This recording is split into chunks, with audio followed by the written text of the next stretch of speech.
মৰমৰ ছাত্ৰ-ছাত্ৰীসকল, আমি প্ৰজ্ঞান বৃত্তি পৰীক্ষাৰ বাবে প্ৰস্তুতি চলাই আছো আৰু আমি ইতিমধ্যে চতুৰ্থ আৰু পঞ্চম শ্ৰেণীৰ গণিত, ইংৰাজী, অসমীয়া, পৰিৱেশ আৰু সাধাৰণ জ্ঞানৰ বহুতো প্ৰশ্ন তোমালোকলৈ আগবঢ়াইছো।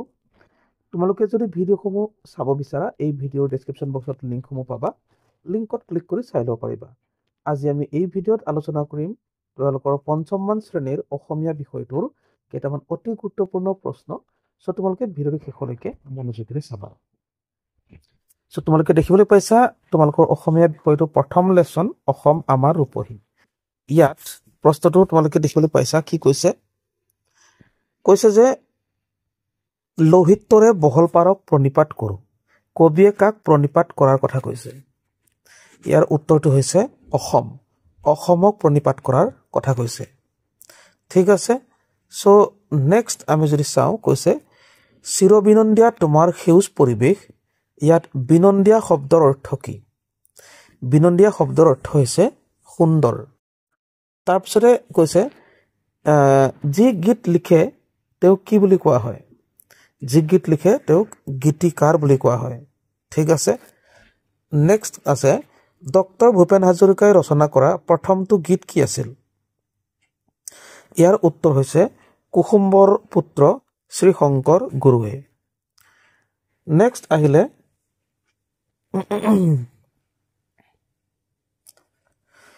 তলৰ কোনটো সূৰ্যৰ সমাৰ্থক শব্দ? ঠিক আছে। ইয়াৰ শুদ্ধ উত্তৰটো হৈছে ভানু।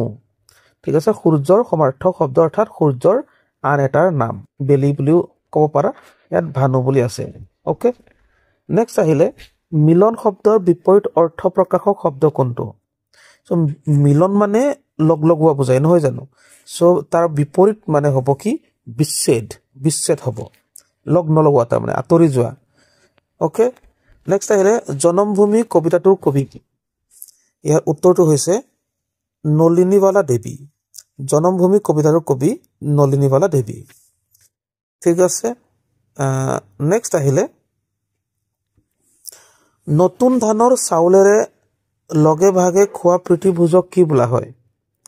এইটো ন খোৱা, হয়নে? তোমালোকে ন খোৱা, ন খাওঁতে আমি চাউল, আমাৰ নতুন চাউল খাওঁ, নহয় জানো? সেইকাৰণে এইটো ন খোৱা বুলি কয়। তাৰপিছত কৈছে দাদা চাহেব ফাল্কে বঁটা লাভ কৰা একমাত্ৰ অসমীয়া কোন? ইয়াৰ উত্তৰটো হৈছে ডক্টৰ ভূপেন হাজৰিকা। ডক্টৰ ভূপেন হাজৰিকা একমাত্ৰ অসমীয়া যিয়ে কি লাভ কৰিছে? দাদা চাহেব ফাল্কে বঁটা লাভ কৰিছে। ঠিক আছে। নেক্সট আহিলে কৈছে যে কোন মাহত লক্ষ্মী আদৰা পৰ্ব পালন কৰা হয়? ইয়াৰে উত্তৰটো হৈছে মাঘ মাহত। মাঘ মাহত। ওকে। লক্ষ্মী আদৰা মানে ইয়াত ধান চপোৱাৰ কথা কৈছে। নেক্সট আহিলে ডক্টৰ ভূপেন হাজৰিকাৰ অনুলিখিত আত্মজীৱনীখনৰ নাম কি? ইয়াৰ উত্তৰটো হৈছে মই এটি যাযাবৰ। ঠিক আছে। নেক্সট আহিলে অসম আমাৰ ৰূপহী গীতটো কোন প্ৰকাৰৰ গীত হয়? এয়া হৈছে দেশ প্ৰেমমূলক গীত। ওকে। নেক্সট আহিলে ডক্টৰ ভূপেন হাজৰিকাই কোন সমষ্টিৰ পৰা অসম বিধানসভালৈ বিধায়ক হিচাপে নিৰ্বাচিত হৈছিল? ইয়াৰ উত্তৰটো হৈছে নাওবৈচা।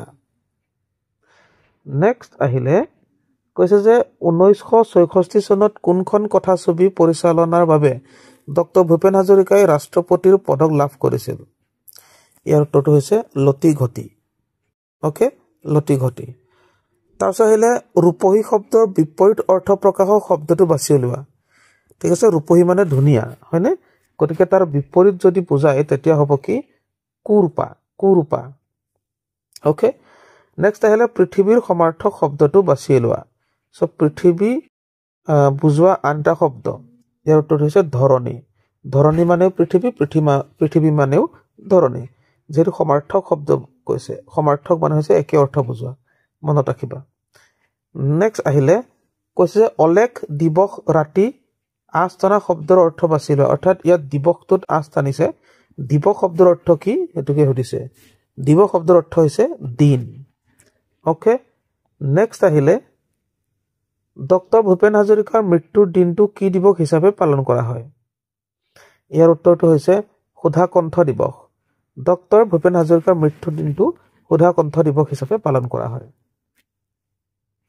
ওকে নেক্সট আহিলে ডক্টৰ ভূপেন হাজৰিকাক ভাৰত চৰকাৰে তলৰ কি সন্মান প্ৰদান কৰিছিল এয়া হৈছে পদ্মভূষণ সন্মান প্ৰদান কৰিছিলে নেক্সট আহিলে ডক্টৰ ভূপেন হাজৰিকাক অসম চৰকাৰে কি উপাধি প্ৰদান কৰিছিল এয়া অসম চৰকাৰে কি উপাধি প্ৰদান কৰিছিল অসম ৰত্ন উপাধি প্ৰদান কৰিছিল সো আমি তোমালোকৰ প্ৰথম লেসনটোৰ প্ৰশ্নকেইটা তোমালোকলৈ আগবঢ়ালো তোমালোকে যদি বুজিবলৈ টান পাইছা অকমান ৰিভাইজ কৰি চাবা বাৰে বাৰে চাবা তোমালোকৰ মনত থাকি যাব আৰু প্ৰশ্নসমূহ পাৰিলে তোমালোকে লিখি ৰাখিব পাৰা ঠিক আছে যিকোনো ধৰণৰ প্ৰতিযোগিতামূলক পৰীক্ষাত তোমালোকক সহায় কৰিব সো এতিয়া আমি আলোচনা কৰিম পক্ষী আৰু মানুহ তোমালোকৰ অসমীয়া বিষয়টোৰ দ্বিতীয় লেসন পক্ষী আৰু মানুহ সো ইয়াত প্ৰথম প্ৰশ্নত দেখিবলৈ পাইছা কুব্জ মানে কি কুব্জ মানে হৈছে কুঁজা ঠিক আছে তাৰপিছত আহিলে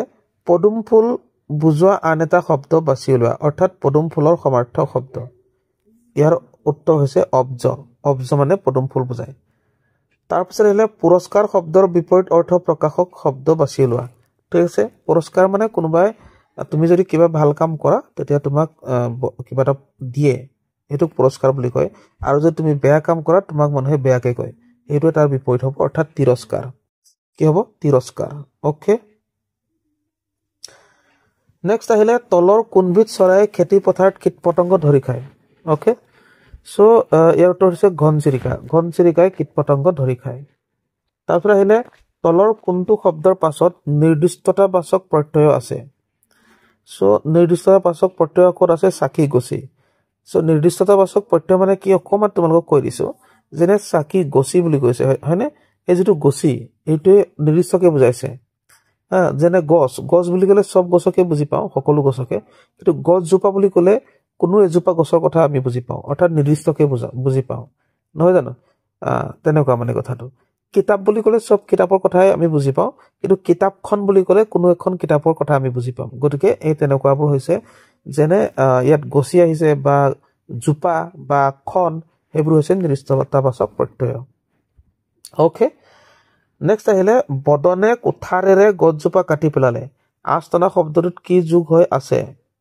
ইয়াত বিভক্তি যোগ হৈ আছে কুঠাৰেৰে বিভক্তি যোগ হৈ আছে কি বিভক্তি বুলি ক'লে কি হ'ব তৃতীয় বিভক্তি হয় কাৰণ তৃতীয় বিভক্তি কি আছিল ৰে দি দ্বাৰা আছিল গতিকে ইয়াত ৰে আছে কুঠাৰেৰে ওকে নেক্সট আহিলে কৈছে যে তলৰ কোনটো বিশেষ্য পদ এয়া হৈছে একলব্য কাৰণ কেলে বিশেষ্য পদ মানে নাম বুজোৱা শব্দবিলাক বা নাম বুজোৱা পদবিলাকক বিশেষ্য পদ বুলি কোৱা হয় একলব্য নাম বুজাইছে মানুহৰ নাম গতিকে এয়া হ'ব বিশেষ্য পদ আৰু সৰ্বনাম পদ কাক বোলে ঠিক আছে সৰ্বনাম পদটো বাছি উলিওৱা কৈছে সো সৰ্বনাম পদটো হৈছে আমি সো আমি কি হ'ল সৰ্বনাম পদ মানে কি সৰ্বনাম পদ মানে হৈছে বিশেষ্য পদৰ সলনি বহে যেনে ৰাম বুলি কৈ পেলাই আমি ৰামৰ কথা কম ৰামৰ কথা কৈ পেলাই আমি এটা সময়ত কৈ দিম যে তেওঁ বা সি বুলি কৈ দিম ঠিক আছে এই তেওঁ বা সি বুলি যে কম এইটোৱে হ'ব সৰ্বনাম যেনে মই এটা বাক্য কৈ দিছো তোমালোকক ৰাম এজন ভাল ল'ৰা তেওঁ সদায় স্কুললৈ যায় এটা ৰাম এজন ভাল ল'ৰা বুলি কওঁতে ৰাম হ'ল বিশেষ্য পদ আৰু তেওঁ সদায় বিদ্যালয়লৈ যায় বুলি ক'লো তেওঁটো হৈছে সৰ্বনাম পদ অৰ্থাৎ ৰামৰ সলনিয়ে তেওঁ বুলি ক'লো না আমি গতিকে বিশেষ্য পদৰ সলনি যিবিলাক বহে এইবিলাক সৰ্বনাম পদ বুলি কোৱা হয় যেনে ইয়াত আমি ঠিক আছে ওকে নেক্সট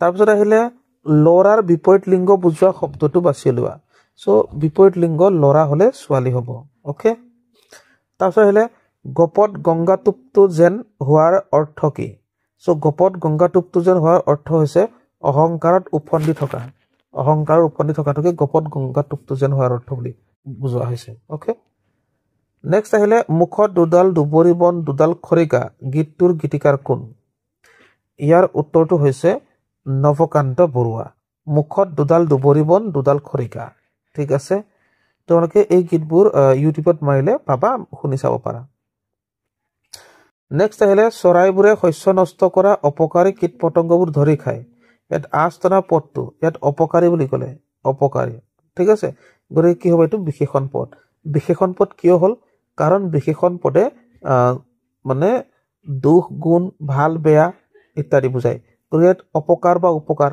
হা ইয়াত অপকাৰ বুলি কৈছে গতিকে ভাল বেয়াৰ কথাই কৈছে না গতিকে সেইকাৰণে হ'ল এইটো বিশেষণ পদ তাৰপিছত আহিলে সমন্বয় মানে কি সমন্বয় মানে হৈছে একগোট হোৱা ঠিক আছে নেক্সট আহিলে কৈছে তলৰ কোনটো নিৰ্দিষ্টতাবাচক প্ৰত্যয় নহয় ইয়াৰ উত্তৰটো হৈছে এ ঠিক আছে এ বাকি হৈছে কি গৰাকী জোপা পাহ এইবোৰ নিৰ্দিষ্টতাবাচক প্ৰত্যয় নেক্সট আহিলে কৈছে যে সৰ্বধনু ৰজাৰ প্ৰিয় খাদ্য কি আছিল ইয়াৰ উত্তৰটো হৈছে চৰাইৰ মঙহ তাৰপিছত কৈছে মধুকৰে বিয়া পতা ছোৱালীজনীৰ নাম কি আছিল তোমালোকে জানাই উত্তৰটো হৈছে মাধৱী মধুকৰে বিয়া পতা ছোৱালীজনীৰ নাম মাধৱী আছিলে তাৰপিছত আহিলে সৰ্বধনু ৰজাই চিকাৰ কৰিবলৈ কোনবিধ অস্ত্ৰ ব্যৱহাৰ কৰিছিল উত্তৰ হৈছে ধনুকাৰ ব্যৱহাৰ কৰিছিল হয়নে তাৰপিছত আহিলে ইহঁতক আপুনি নিজৰ সন্তানৰ দৰে লালন পালন কৰিব আস্থনা পদটো কি সো ইয়াত আপুনি বুলি যে ক'লে এয়া হৈছে বিশেষ্য পদৰ সলনি বহিছে অৰ্থাৎ মানুহৰ নামৰ সলনি বহিছে গতিকে হৈছে সৰ্বনাম পদ ওকে সৰ্বনাম পদ নেক্সট আহিলে মধুকৰে সৰ্বধনু ৰজাক কি উপহাৰ দিছিল মধুকৰে সৰ্বধনু ৰজাক এজাক চৰাই দিছিলে হয়নে তোমালোকৰ মনত আছে চাগে এজাক চৰাই দিছিলে নেক্সট আহিলে সুস্থ শৰীৰৰ বাবে ব্যায়াম কৰা উচিত বাক্যটোত থকা বিশেষণ পদটো বাছি উলিওৱা বিশেষণ ঠিক আছে ইয়াত মানে বিশেষণ মানে কি বুজায় ভাল বেয়া দুখ গুণ আদি বুজায় গতিকে ইয়াত আমাৰ সুস্থতে কি বুজাইছে ভাল বুজাইছে শৰীৰৰ মানে সুস্থ শৰীৰ অৰ্থাৎ ভাল শৰীৰ মানে এই সুস্থ শব্দটোৱে হ'ব তেতিয়া বিশেষণ পদ ঠিক আছে